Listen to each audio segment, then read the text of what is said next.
যাদেরকে জুতাতে পিটিয়ে এলেও মান সম্মান আমাদের ক্ষয় হবে, আপনাদের না। যাদের বাবা মায়েদের ধিক্কার জানাই, যে সমন্বয়করা সার্জিস আলম, আমি নাম উল্লেখ করে বলতেছি, সার্জিস আলম, হাসনাত আব্দুল্লাহ, নাহিদ। এই নাহিদ তো আরেক চোর, এ তো আরেকটা চোর।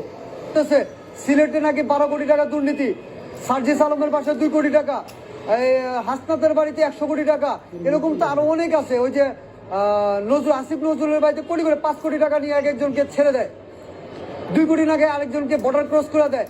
এদের মধ্যে কোটি কোটি টাকা। এদের কেমন বাবা মা, যে বাবা মা একবার জিজ্ঞেস করে না, বাবারে এই টাকাগুলো কোত্থেকে নিয়ে আসতো?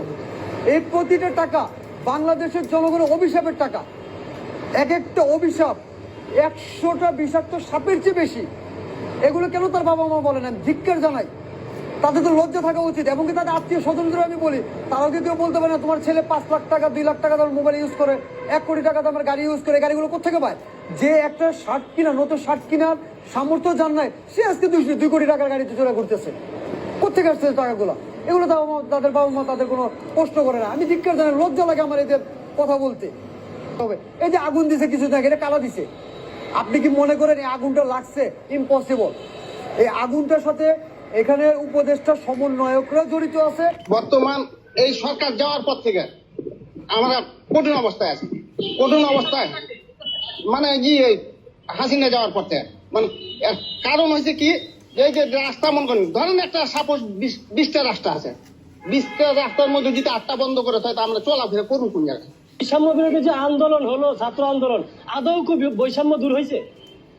আমি তো দেখি প্রত্যেকটা সেক্টরে, প্রত্যেকটা ক্ষেত্রে এখনো সেই আগের থেকে আরো বেশি বৈষম্য চলছে। স্বাধীনতা পেয়েছি, দ্বিতীয় স্বাধীনতা, এটা বলা যাবে না। ন্যূনতম লজ্জাবোধ থাকলে এরকম কথা বলতে পারে না কোনো শিক্ষার্থী, বলতে পারে না যদি তার মৌলিক কোনো শিক্ষা থাকে। বাংলাদেশ আওয়ামী লীগ ঐতিহ্যবাহী সংগঠন, স্বাধীনতা সংগ্রামের আগের থেকে, ভাষা আন্দোলন থেকে এই আওয়ামী লীগ সংগঠন ঐতিহ্যবাহী সংগঠন। আমি চাই না যে এই সংগঠন নিষিদ্ধ। যদি ন্যূনতম কারো লজ্জাবোধ থাকে, এরকম কথা বলবে না যে স্বাধীন করেছি, সংস্কারও করবে। যে বিভিন্ন গ্রাফিতি লেখছে, অনেক গ্রাফিতি আমি সাধুবাদ জানাই, কিন্তু এরকম গ্রাফিতি আমি সাধুবাদ জানাই না যারা লেখছে যে স্বাধীন করেছি, সংস্কারও করবো। স্বাধীন একবারই হয়েছে।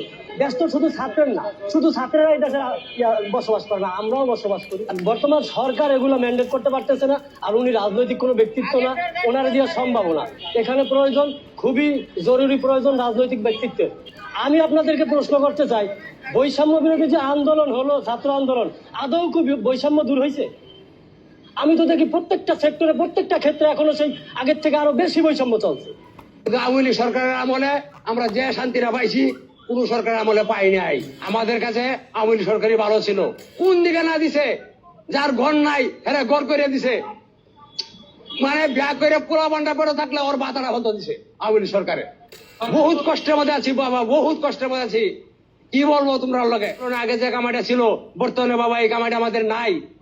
আমার পেটে ভাত নাই, পিন্দরে নাই কাপড়। কোন দিন খাল এক আল্লাহ পাক ছাড়া আর কেউ জানে না, কেউ জানে না কি কষ্টে যে দিন যাচ্ছে আমাদের। আর বাপে বাংলা ভাষা আনছে, আর বাপের মূর্তিতে যদি জুতা মারে, তাহলে এটা জিনিসটা তো অনেক বেদবি হয়ে যায়, অনেক বেদবি করে ফেলছে। শেখ হাসিনা স্বৈরাচার ফিরে আসুক, এটা চান কি? অবশ্যই 2012 সালের পরের থেকে তো মানুষ এরকম উন্নয়ন দেখে নেই। আপনার আমার এটা কল্পনার বাইরে। 2012 সালের পরে মানুষ যেরকম, আপনি মেট্রো রেল তো জীবনে চোখে দেয়ই নেই, বাপের জীবনে মেট্রো রেল দেখছে জীবনে 2012 সালের পর। 2018-19-এর পর শেখ হাসিনা একটু হইলো করছে, এটা আমরা মানি। আমরা তো শেখ হাসিনার 2 কোটি মানুষের দায় এয়ারপোর্টে মালা দিয়ে আনু। শুধু শেখ হাসিনার ডাকের অপেক্ষা আমরা সাধারণ মানুষ আছি। আমরা হইলাম শেখ হাসিনার রিজার্ভ ফোর্স। শেখ হাসিনা ডাকান মাত্রে আমরা আন্দোলনে আছি, কোনো সমস্যা নাই। পাতাল রেলের কাজ চলে, কর্ণফুলী টার্নেল, ঢালাকা এলিভেটেড এক্সপ্রেস ওয়ে, আপনার পদ্মা সেতু, রূপপুর পারমাণবিক বিদ্যুৎ কেন্দ্র, আরো বড় বড় মেগা প্রকল্প, এদিক বিগত অনেক নেতা কল্পনাও করে নিজের শেখ হাসিনা করিয়া দিয়ে গেছে। শেখ হাসিনা